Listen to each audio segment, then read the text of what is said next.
Ano kaya itong pasabog at pinaplano ng mga kalaban ni Mayor Vico? Tara, pag-usapan natin. What's up sa inyong lahat mga kaparing bago ang lahat. Don't forget to like and subscribe po sa ating YouTube channel.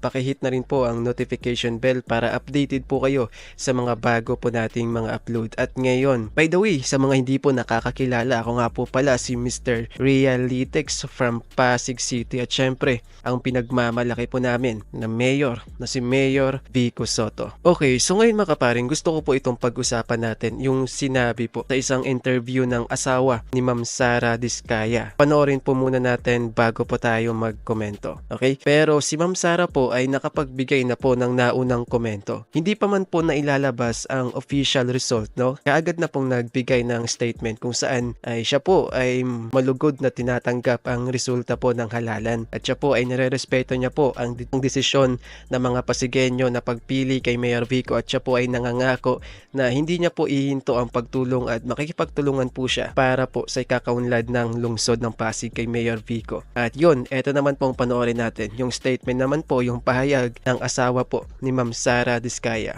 Sige po, Sir Curly, ano pong mensahe ninyo sa lahat at also yung experience na dinanas natin and of course with the LGU na mas pinili ngayon ng ating mga kababayan?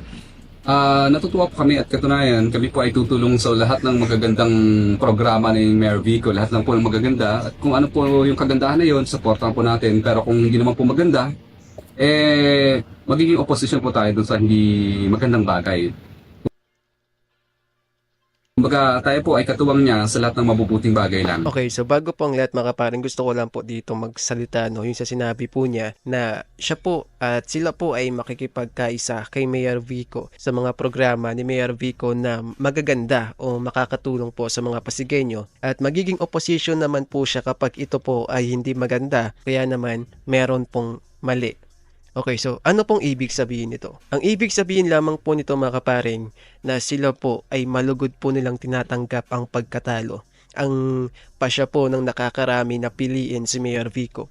At para po sa ikakabuti ng Pasig, makikipagtulungan at makikipagkaisa po sila sa mga magagandang programa ni Mayor Vico. So ito po yung tunay at totoong politiko. Tunay na makatao. Kasi alam niyo po kung bakit.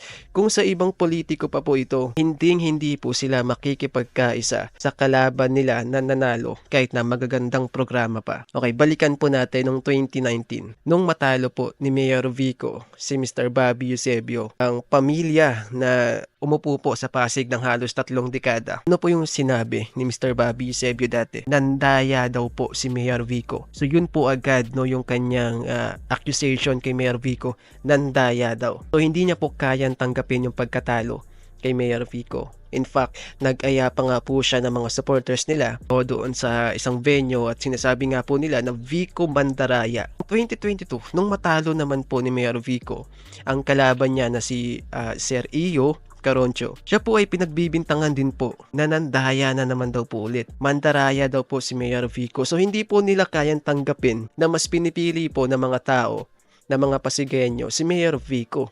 'Di ba? At ang lagi po nilang binabato ay nandaya daw po si Mayor Vico. Kaya daw po nanalo. Hindi po nila kayang tanggapin. Eto naman po tayo mga kaparing kay Ma'am Sara Diskaya at sa kanyang asawa. Malugod po nilang tinatanggap ang pagkatalo, ang pasya po ng mga Pasigueño. At anong sabi nila? Makikiisa sila at makikipagtulungan sa local government para sa ikakabuti ng Pasig. Yan po ang tunay na kandidato na kaya mo, handa mong tanggapin anuman ang magiging resulta ng halalan, matalo ka man, tatanggapin mo ng maluwag sa iyong puso at makikipagtulungan ka dun sa kalaban mo na mas pinili po ng mga tao para sa ikakaunlad po ng lungsod.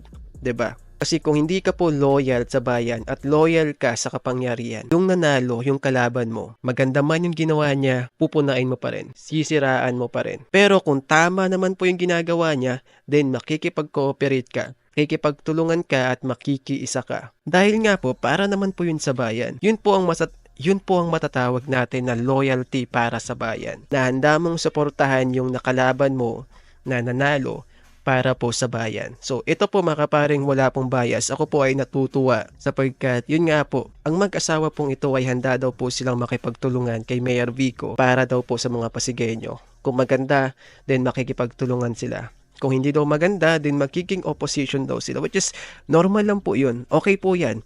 Kasi mas maganda po kasi na meron pong opposition dahil nagkakaroon po ng balanse. Diba? Kasi kung hindi na po tama yung ginagawa ng nakaupo, then may karapatan kang punain. May karapatan po tayong lahat na punain yun kasi pera po natin yun, tax po natin yun. So kaya nga po mahalaga mga kaparing na sa isang lungsod, hindi po dapat magkakapamilya ang nakaupo kasi hindi na po nagkakaroon ng balanse, checks and balance. Kasi nga po, halimbawa si Mayor nagnakaw, pero yung Vice Mayor mo yung anak, hindi ka pupunain ng anak mo, ay anak mo yan eh. Tapos si Vice Mayor naman nagnakaw, hindi mo pupunain kasi nga anak mo. Kaya nga po mahalaga na sa isang gobyerno, hindi dapat po magkakapamilya ang mga nakaupo.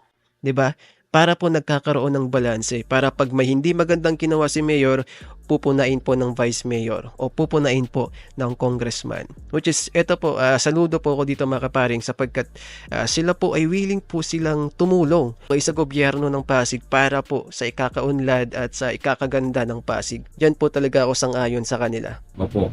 At syempre, ginamit po kami ni Lord kasi akala nila hindi kami panalo, talo kami. Hindi po, panalo po kami. Dahil noong una, ginamit po kami ni Lord sa isang mas malawak na paraan ng pagtulong dito sa Pasig. Doon po kami panalo. Opo, hindi mo po kami tinanghal na tagumpay, pero tagumpay po ang ginawa namin sapagkat nasunod namin ang kalooban ni Lord. At dyan po talaga ako sang-ayon sa kanila. Pero bakit nga po ba talaga sila natalo? Well, eto lang po So, isa-isahin po natin mga kaparing, no? Unang-una, yun nga pong issue sa permit. 'Di ba? Isa po 'yun sa mga dahilan kung bakit ayaw po sa kanila ng majority po ng mga kababayan ko dito sa Pasig dahil po sa issue po ng permit kasi meron po akong mga nababasa ng mga komento galing po sa mga kapwa ko Pasigueño. Sabi po nila, kung ngayon pa lamang daw po ay hindi po sila sumusunod ng maayos sa batas, paano na lang kaya pag nanalo? So yun po yung komento ng ilang mga Pasigueño which is isa po yun sa mga nakaapekto kung bakit po sila natalo. Pangalawa po, yung negative campaign. Tayo po kasi mga Pilipino, sawa na po tayo, 'di ba? Puro bangayan at siraan na pangangampanya. Lagi po nilang binabanatan si Mayor Vico. Lagi po nilang sinisiraan, lagi po nilang binabato si Mayor Vico ng mga kung ano-ano mga negatibong salita. Especially po si Attorney Ian Sia, 'di ba? Lagi niyang binabanatan si Mayor Vico. 'Di ba? Tuwing may kampanya, lagi po mukhang bibig ni Attorney si Mayor Vico. Lagi po as in wala pong araw na hindi niya po binabanatan. And I guess isa po 'yun sa mga dahilan kung bakit po natalo ang kampo po nila Ma'am Sara Diskaya sapagkat kasi po Mayor Vico yan 'di ba? Yan po ay hinahangaan ng mga Pasigueños dahil nga po sa mga magagandang nagawa ni Mayor Vico sa Pasig at kung paano niya po binago ang Pasig. Tapos babanatan mo ng babanatan, talagang hindi ka po magugustuhan ng mga Pasigueño kasi imbes po na mga plataforma ang ilatag po nila, puro paninira po kay Mayor Vico. Pero meron naman po silang mga plano o mga plataforma na binabanggit sa kanila po mga campaign rally. Pero madalas nga lang po ay yun nga po, lagi po nilang binabanatan si Mayor Vico at isa po yun sa mga nakaapekto sapagkat ayaw na nga po natin sa negative campaign, 'di ba? Okay, pangatlo, syempre wala na pong iba kung hindi kalaban po kasi nila si Mayor Vico. Mas pipiliin po namin si Mayor Vico na meron na pong napatunayan, champion sa anti-corruption, 'di ba? At marami na pong nagawa para sa Pasig. Kung paano po binago ni Mayor Vico ang Pasig, hindi na po namin siya pakakawalan pa at maghanap pa ng iba. 'Di ba? Doon na po kami sa may napatunayan na. Marami na pong napatunayan si Mayor Vico kaya kontento po kami doon. Okay? Syempre po mga kaparing, mas pipiliin po namin si Mayor Vico kaysa po sa isang baguhan pa lamang po na si Ma'am Sara Diskaya.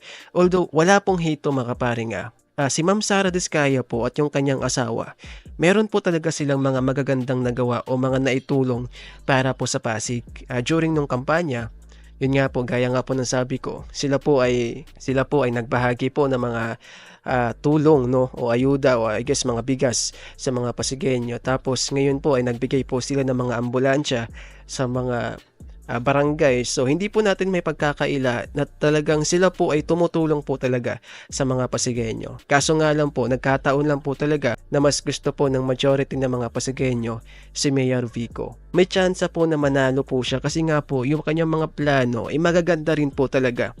Yung kanyang mga platform magaganda rin po kahit na yun nga po yung kanyang plano na pagpapatayo ng mga infrastructure, gawing smart city ang Pasig, tapos etc. Marami pa pong iba. So maganda po yung kanyang mga plano. So kung wala pong Mayor Vico na nag-e-exist, talagang malaki po ang tsansa na mananalo po si Ma'am Sara Diskaya.